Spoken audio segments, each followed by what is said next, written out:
Hey guys, what's up? Mike, Herd 360. Hope everybody's doing good today.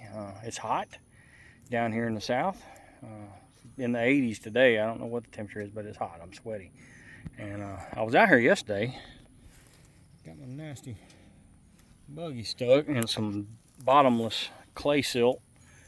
And was trying to put my camera back up and got stuck. Had to walk 3 miles out. So anyway, a wonderful club member came down today with his side by side and we pulled it out, so I didn't have to haul my tractor up here. Anyway, what am I doing? Okay, it's a mineral site that really produced well for me last year. I had a combination of my Max 360 deer mineral and a trophy rock here last year, just to keep the salt flowing, because your salts, that's going to leach out faster than anything in a deer mineral. And salt, honestly, guys, I don't care what anybody tells you and what kind of crap they want to feed you. Salt's what attracts the deer. Sodium. You can use baking soda. It's, sodium, bicarb.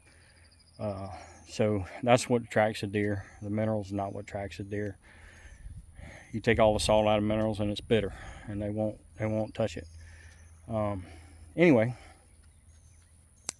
so this spot here been getting just hundreds and sometimes over 100 pictures, 200 pictures a day because of the wind and all this broom straw here blowing. And my intention yesterday was to bring a weed eater out here and clean it up, and then of course didn't get to do that, but I'm back out here today. And while I was out here, we've had a lot of rain.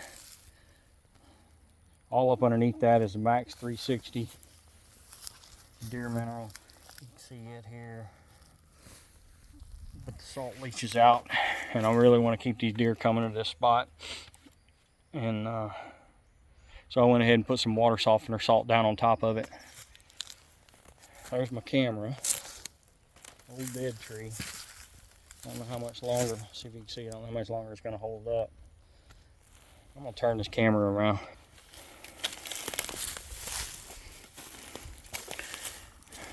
Spartan Golive and an SPP1025. See, and this thing gets blazing sun, and it's been up here, I don't know, maybe a month now.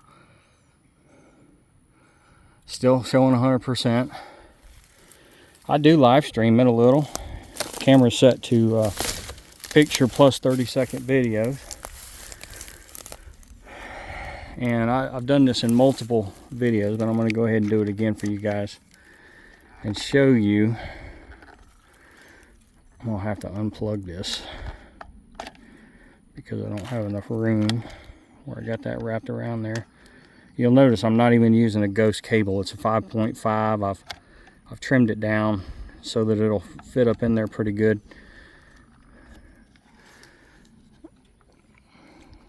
Let's see, I'll hit the menu. What I wanted to show you guys again, when you're running these solar packs, the output is regulated, okay? So it's 12.2, 12.3, maybe 12.4 on a blazing sunny day like today. You'll see on this Golive a little battery symbol. There's two battery symbols. The one on the right is telling you that the internal battery, the one that actually powers this camera, is fully charged. The one beside it is the 12 volt. Now it's not showing fully charged. That's because it's looking for a 12 volt battery, which should be 12.8 to say 13.2 when it's fresh. The output of that solar pack is regulated again, like I said, lower 12s. So this thing thinks it's a 12 volt battery that's dying, but it's not, and that's perfectly fine. It just display is all this does. It doesn't affect performance. I'm gonna show you something here. You push this right arrow button, you hold it down, it brings up a power menu. That's a little hidden menu, and you can see my DC output right now. You should be able to see that. It's 12.356. The internal lithium 3.92. The external, or if you had AA's in this camera, they're there just to keep that internal lithium battery charged up, okay? They don't power the camera. The only thing powering that camera is that built-in lithium battery. Now, When we unplug this thing, go out of it, come back into it, now you see DC none. So it's because it's now running just solely off of the lithium battery and nothing is charging it. We'll plug that back in. Well, I'm not even going to worry about it right now until I close it back up.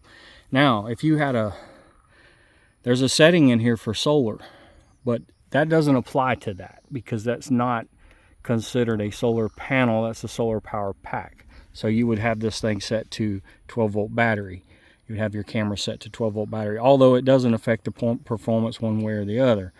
With these cameras, you can hook up just a solar panel, 12-volt solar panel, which has a nominal voltage, a working voltage 18 volts and a open current voltage of around 22, 23 volts. You could plug that direct to this camera. This camera is designed to take that kind of voltage, and it will maintain that battery, and then it would show you solar. But we don't have solar.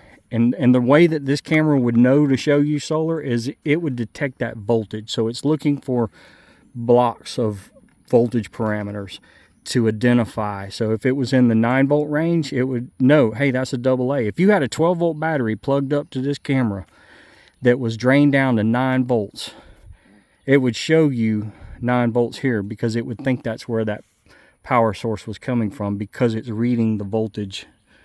And it would think those were the AA's. Because the AA configuration in here is 9 volts. Lithium, AA lithium is a little bit higher. But I know it's a lot of information, guys.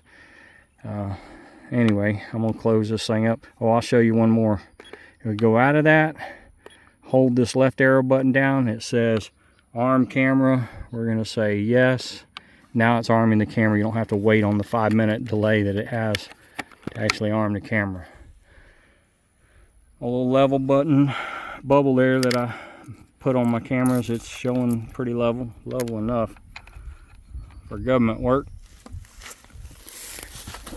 And there's the view. All right.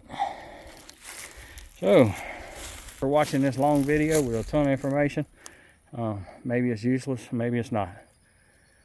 Mike at Herd 360. Appreciate y'all watching. Hope y'all have a great day.